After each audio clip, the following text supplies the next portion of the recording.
Hello student, welcome to my Prayas channel. आपका इस channel पे स्वागत है। कल हम लोग स्टार्ट किए थे स्टूडेंट बीएसओ और बीएससी का प्रैक्टिस सेट नंबर 1 जो इडुटेरिया का था, और उसमें जो भी क्वेश्चन इम्पोर्टेंट था उसको पढ़े थे, और जो भी क्वेश्चन दिया हुआ था उसको भी पढ़े थे। और इसमें सिर्फ करेंगे जीके और जीएस का जो क्वेश्चन रहता है उसको ही करेंगे स्टूडेंट इसमें। तो कल सेट नंबर 1 में स्टूडेंट 40 क्वेश्चन किए थे। आज नेक्स्ट क्वेश्चन से स्टार्ट करेंगे 41 नंबर क्वेश्चन से, 41 नंबर से। तो देखते हैं स्टूडेंट क्वेश्चन। निम्नलिखित चित्रकारों में से किसे जहांगीर ने नादिर उल अस्त्र की उपाधि दी थी? तो निम्नलिखित चित्रकारों में से किसे जहांगीर ने नादिर उल अस्त्र की उपाधि दी थी? तो किसको दिए थे? उस्ताद मंसूर को। नेक्स्ट क्वेश्चन है स्टूडेंट कि पानीपत का तृतीय युद्ध किसके बीच लड़ा गया था? तो पानीपत का तृतीय जो युद्ध लड़ा गया था स्टूडेंट, ये लड़ा गया था मराठा और अब्दाली के बीच में।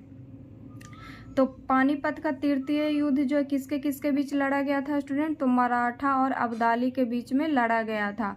और पानीपत का जो तृतीय युद्ध हुआ था कब हुआ था स्टूडेंट? तो 1761 ईस्वी में। और पानीपत का पहला युद्ध कब हुआ था? तो हुआ था 1526 ईस्वी में। पानीपत का द्वितीय युद्ध कब हुआ था? तो हुआ था 1556 ईस्वी में।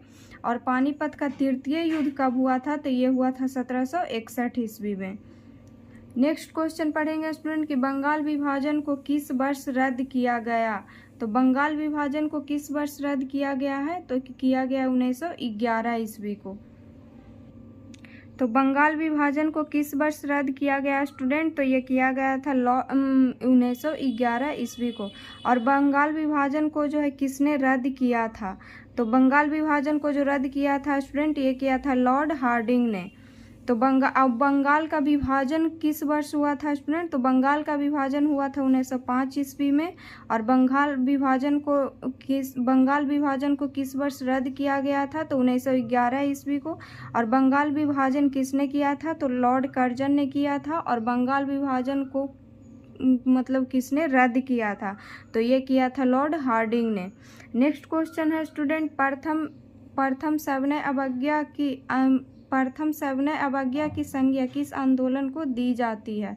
तो प्रथम सविनय अवज्ञा की संज्ञा किस आंदोलन को दी जाती है स्टूडेंट? तो ये दी जाती है चंपारण सत्याग्रह को। तो प्रथम सविनय अवज्ञा की संज्ञा किस आंदोलन को दी जाती है? तो चंपारण सत्याग्रह को दी जाती है। और चंपारण सत्याग्रह कब हुआ था स्टूडेंट? तो ये हुआ था 1917 ईस्वी में। और कौन किए थे चंपारण सत्याग्रह? तो ये किए थे महात्मा गांधी।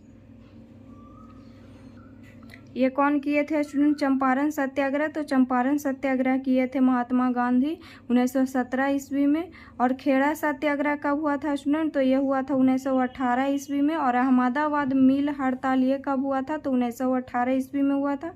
और स्वदेशी आंदोलन कब हुआ था? तो 1905 ईस्वी में हुआ था।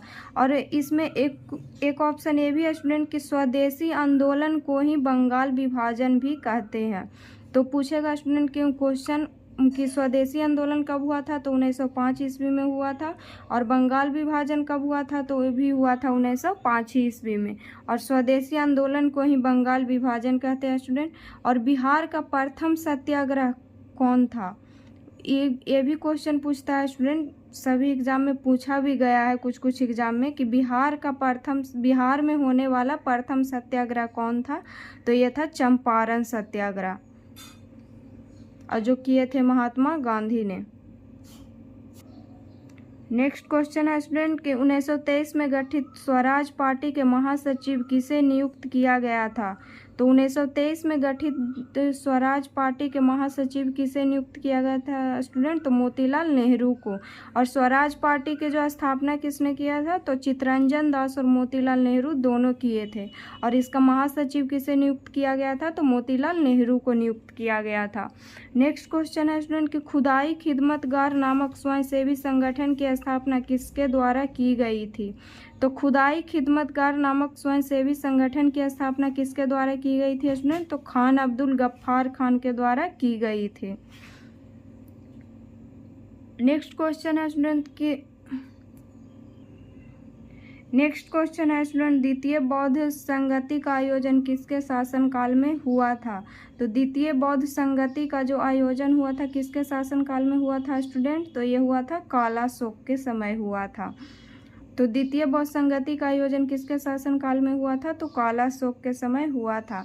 नेक्स्ट क्वेश्चन है स्टूडेंट कि भारत में स्वर्ण सिक्कों का नियमित एवं पूर्ण रूप से प्रचलित किस शासक द्वारा किया गया था? तो भारत में जो है स्वर्ण मतलब होता है स्टूडेंट सोना। तो भारत में सोने के सिक्के का नियमित एवं पूर्ण रूप से प्रचलित किस शासक द्वारा किया गया था सोने का सिक्का? तो ये कुषाण शासक के द्वारा किया गया था। नेक्स्ट क्वेश्चन है स्टूडेंट, किस मुगल बादशाह ने सिजदा प्रथा को समाप्त किया था? तो किस मुगल बादशाह ने सिजदा प्रथा को समाप्त किया था स्टूडेंट? तो ये किया था शाहजहां ने। नेक्स्ट क्वेश्चन है स्टूडेंट, अष्ट दिग्गज किस राजा के दरबारी थे? तो अष्ट जो दिग्गज थे किस राजा के दरबारी थे स्टूडेंट? तो ये थे कृष्णदेव राय के। नेक्स्ट क्वेश्चन से स्टूडेंट, इसमें अब साइंस का क्वेश्चन आ गया है, उसको अब हम लोग पढ़ेंगे। तो अब साइंस का क्वेश्चन आ गया स्टूडेंट, इसमें है साइंस को का क्वेश्चन में त्वरण का मात्रक है। तो त्वरण का जो है मात्रक क्या है? तो त्वरण का मात्रक होता है स्टूडेंट मीटर प्रति सेकंड स्क्वायर। त्वरण का मात्रक क्या होता है स्टूडेंट? तो मीटर प्रति सेकंड स्क्वायर। नेक्स्ट क्वेश्चन है स्टूडेंट, एक प्रकाश वर्ष का मान कितने मीटर के बराबर होता है? तो एक प्रकाश वर्ष का जो मान होता है स्टूडेंट कितने मीटर के बराबर होता है? तो 9.46 गुना 10⁻15 मीटर के बराबर होता है। तो एक प्रकाश वर्ष का मान कितने मीटर के बराबर होता है? तो 9.46 गुना 10⁻15 मीटर के बराबर होता है। नेक्स्ट क्वेश्चन है स्टूडेंट कि कूलाम के नियम के अनुसार दो बिंदु आवेशों के बीच विद्युत बल। तो कूलाम के नियम होता है स्टूडेंट, कूलाम के नियम के अनुसार दो बिंदु आवेशों के बीच विद्युत बल, ये पूछ रहा है क्वेश्चन कि कूलाम के नियम के अनुसार दो विद्युत आवेशों के बीच विद्युत बल जो है क्या होता है?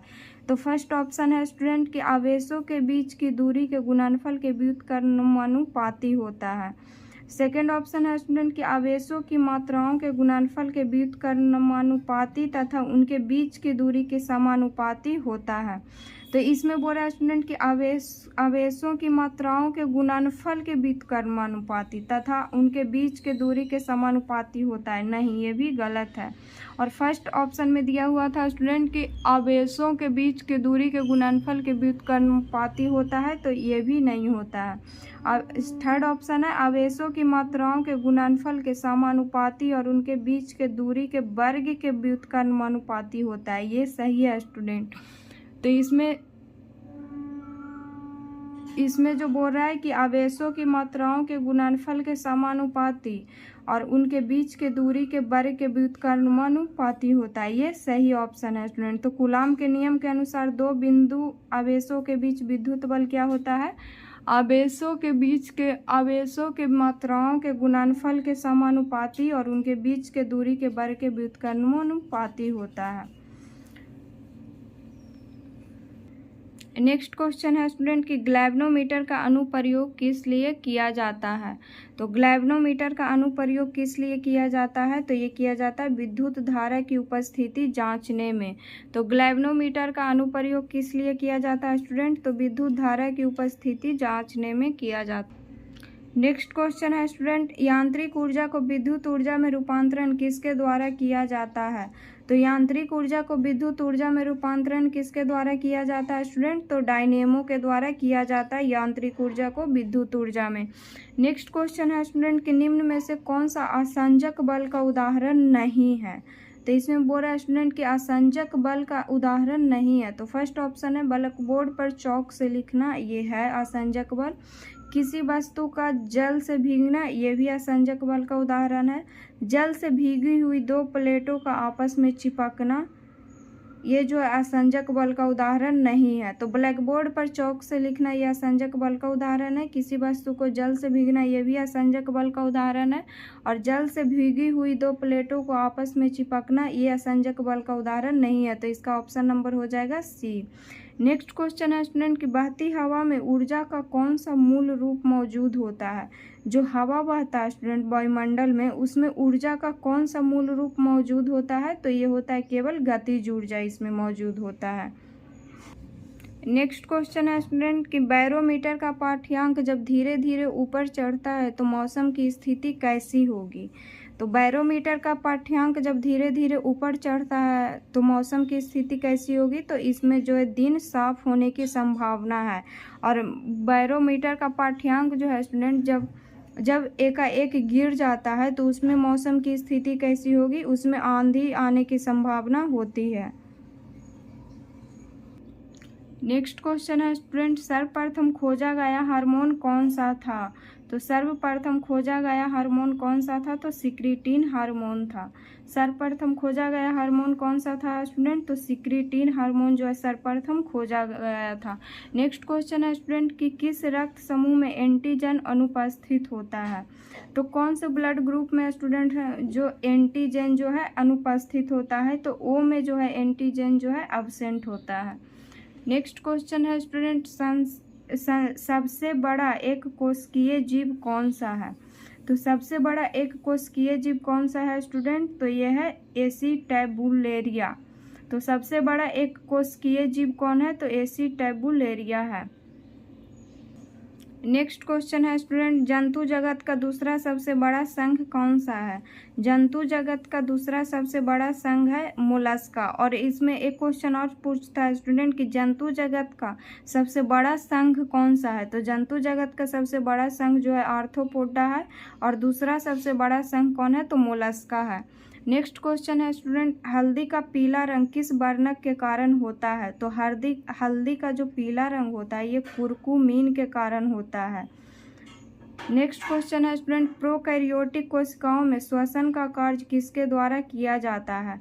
तो प्रोकैरियोटिक कोशिकाओं में श्वसन का कार्य किसके द्वारा किया जाता है, तो ये किया जाता है मीसोसोम के द्वारा किया जाता है। नेक्स्ट क्वेश्चन है स्टूडेंट प्रकाश संश्लेषण की प्रक्रिया में सूर्य की ऊर्जा को किस ऊर्जा में रूपांतरित होकर खाद्य पदार्थों में संचित होती है। तो इसमें पूछ रहा है स्टूडेंट क्वेश्चन कि प्रकाश संश्लेषण की जो प्रक्रिया होती है उसमें सूर्य के प्रकाश ऊर्जा को किस ऊर्जा में रूपांतरित होकर खाद्य पदार्थों में संचित होती है, तो ये होती है रासायनिक ऊर्जा। नेक्स्ट क्वेश्चन है स्टूडेंट कि डीपीटी वैक्सीन का प्रयोग किन बीमारियों के लिए किया जाता है। तो जो डीपीटी वैक्सीन होता है स्टूडेंट ये किन बीमारियों के लिए किया जाता है, इसमें 3 बीमारी आता है डिप्थीरिया, काली खांसी और टिटनस। तो डीपीटी वैक्सीन किस बीमारियों के लिए दिया जाता है, तो डिप्थीरिया के लिए दिया जाता है, काली खांसी के लिए दिया जाता है और टिटनस के लिए दिया जाता है। नेक्स्ट क्वेश्चन है स्टूडेंट कि राष्ट्रीय आयुर्वेद संस्थान कहाँ स्थित है। तो राष्ट्रीय आयुर्वेद जो संस्थान है कहाँ स्थित है स्टूडेंट, तो यह है जयपुर में। नेक्स्ट क्वेश्चन है स्टूडेंट आवर्त सारणी में किसी तत्वों के गुण धर्म निम्न में से किसके द्वारा निर्धारित होते हैं। तो आवर्त सारणी में किसी तत्वों के जो गुण धर्म होते हैं निम्न में से किसके द्वारा निर्धारित होते हैं, तो ये होते हैं न्यूट्रॉन के द्वारा। नेक्स्ट क्वेश्चन है स्टूडेंट कि निम्न में से कौन रासायनिक परिवर्तन का उदाहरण नहीं है। तो निम्न में से कौन रासायनिक परिवर्तन का उदाहरण नहीं है, इसमें दहन जो है रासायनिक परिवर्तन का उदाहरण है। नेक्स्ट ऑप्शन है उबला हुआ पानी। थर्ड ऑप्शन है प्रकाश संश्लेषण, ये सब जो है रासायनिक परिवर्तन का उदाहरण है। बहुलीकरण है जो रासायनिक परिवर्तन का उदाहरण नहीं है। नेक्स्ट क्वेश्चन है स्टूडेंट कि क्वांटम संख्याएं कितनी प्रकार की होती है। तो क्वांटम जो संख्या होता है कितनी प्रकार के होता है स्टूडेंट, तो ये होता है 4 प्रकार के। नेक्स्ट क्वेश्चन है स्टूडेंट दिए गए विकल्पों में कौन धातु तत्व नहीं है। फर्स्ट ऑप्शन है कॉपर, ये है धातु तत्व। सेकंड ऑप्शन है आयरन, ये भी है। मरकरी भी है और फोर्थ ऑप्शन है सल्फर। तो पूछ रहा है स्टूडेंट कि कौन धातु तत्व नहीं है। तो कॉपर है, आयरन है, मरकरी है, सल्फर जो है नहीं है। तो ऑप्शन नंबर हो जाएगा डी।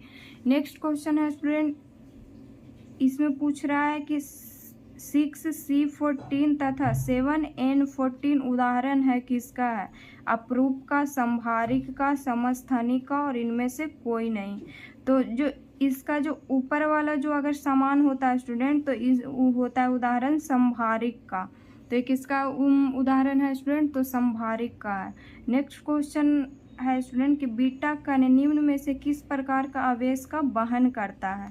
तो जो बीटा कण है, बीटा जो है माइनस का करता है, ऋणात्मक का करता है।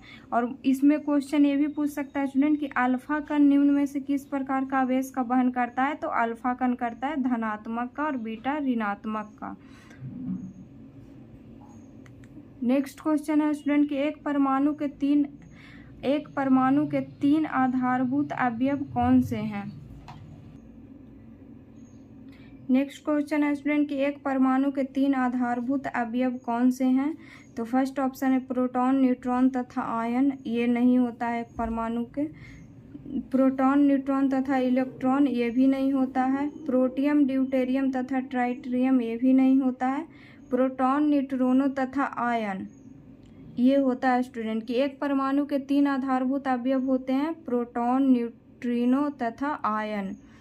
नेक्स्ट क्वेश्चन है स्टूडेंट, कौन चूना पत्थर को निरूपित करता है। तो फर्स्ट ऑप्शन है CaO, CaSO4, CaCO3 और MgSO4। तो कौन चूना पत्थर को इसमें निरूपित करता है स्टूडेंट, तो CaCO3 करता है। तो चूना पत्थर का जो फॉर्मूला होता है स्टूडेंट CaCO3 होता है। और इसको CaCO3 को बोलते हैं कैल्शियम कार्बोनेट भी बोलते हैं स्टूडेंट। और CaSO4 को क्या बोलेंगे, कैल्शियम सल्फेट बोलेंगे। और MgSO4 को क्या बोलेंगे, मैग्नीशियम सल्फेट बोलेंगे। जिसका लास्ट में स्टूडेंट SO4 आएगा उसको सल्फेट बोलते हैं, और जिसका लास्ट में CO3 आएगा उसको कार्बोनेट बोलते हैं। तो इसमें जीके जीएस का क्वेश्चन सेट 1 में इतना ही था स्टूडेंट, और कल से सेट नंबर 2 स्टार्ट करेंगे। तो वीडियो अच्छा लगे तो वीडियो को लाइक कीजिएगा और चैनल को सब्सक्राइब कीजिएगा।